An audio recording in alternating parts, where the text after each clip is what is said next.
Welcome to my channel, members of the Alphabet Gang. My name is NikStarchild and I make videos about my life as a thriving transgender man. On Mondays, I talk about money, and today's topic is about fire. This information is for everyone, but I like to make sure I'm sharing with my queer community in particular because of the importance of financial health. And what better way to get that information than from another queer person? I am not an expert, but I love sharing and helping others thrive. So let's get into it and learn about fire. So, what is fire? Fire is financial independence, retire early. People kind of think it's about like extreme saving and frugality. Wow, I cannot say frugal with the LITY on it. People think it's about extreme saving and being frugal to reach retirement early. I think it's more about being intentional about your money and doing strategic things to get to retirement faster. The point of retiring isn't about like not working, because most people who achieve fire still work. It's more about like the freedom to do what you want when you want and not having to ask for permission. For a queer person like myself, I'm always at the whim of others and gatekeepers, and a lot of that has to do with finances. Money and resources will get you further in life and lead to more enriching experiences. Plus, the lack of stress from not having to worry about it. Like, it's just something that I've dreamt about my whole life. I grew up very working class, borderline poor, and I was poor. Let's just be real. I was poor. I grew up poor, and I aspire to not be poor in when I retire, and so that is a motivation for me to have that financial stability. But how do you do it? How do you get to fire? So you do this by dedicating a majority of your income to savings.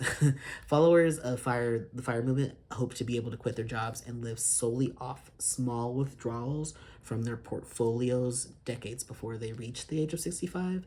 So it's an interesting thing where once you retire, you're only withdrawing like maybe 3 to 4% out of your retirement accounts a year, and living off of that. There are three types of fire, but you can do whatever version of this that fits your life or a mixed mash, but these are like the three most common types of fire. So you got the fat fire. This is for the individual with a traditional lifestyle who aims to save substantially more than the average worker, but doesn't want to reduce their current standard of living. It generally takes a high salary and aggressive savings and investment strategies for it to work. So these are your big earners, your tech people, doctors, real estate folks. Those are probably people who are gonna fat fire. Probably not me. And you got your second one is lean fire. So this requires stringent adherence to minimalist living and extreme savings. So it necessitates you have to like just have more of a like stricter lifestyle. Many lean fire adherents live on like about $25,000 or less a year. You can also do barista fire. This is for people who want to exist between the two choices of before. So like they quit their traditional 9 to 5 jobs, but use a combination of part-time work and savings to live like a less than minimalist lifestyle.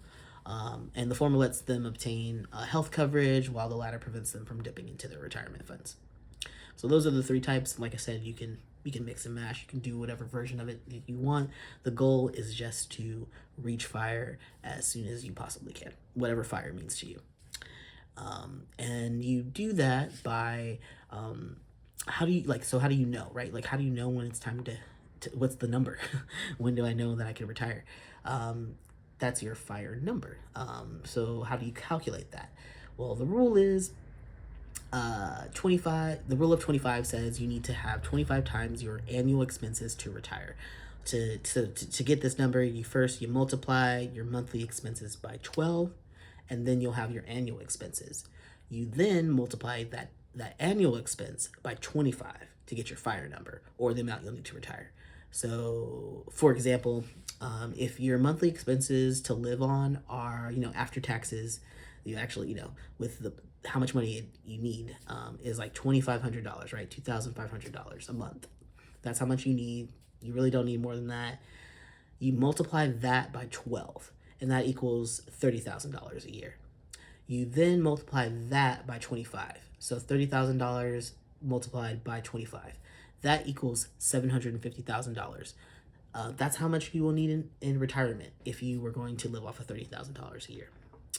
And please note that that's not purely like just savings. I mean, it's savings, it's investing in IRAs, your 401k, maybe your real estate. It's a whole bunch of different assets that you have that you've invested. As the last decade, we've seen a lot of hatred and even like backsliding of progressive policies. A queer person needs to be ready for whatever economic, social, and political situation that they might encounter. It's always good to be prepared, and this is one of this is one of the ways that you could ensure financial stability. So yeah, that's it. Thank you for watching, and I hope that some people find this helpful. Again, I always like to say thank you in particular to the Alphabet Gang for watching this video and spending a bit of time with me today. There are a lot of ways you can support me, like the standard like, comment, and subscribe. But I also have some links in the description if you'd like to go above and beyond in supporting me. Creating content isn't easy, especially for transgender people of color like myself. So your support is everything. And yeah, I'll see you in the next video next Monday. Later.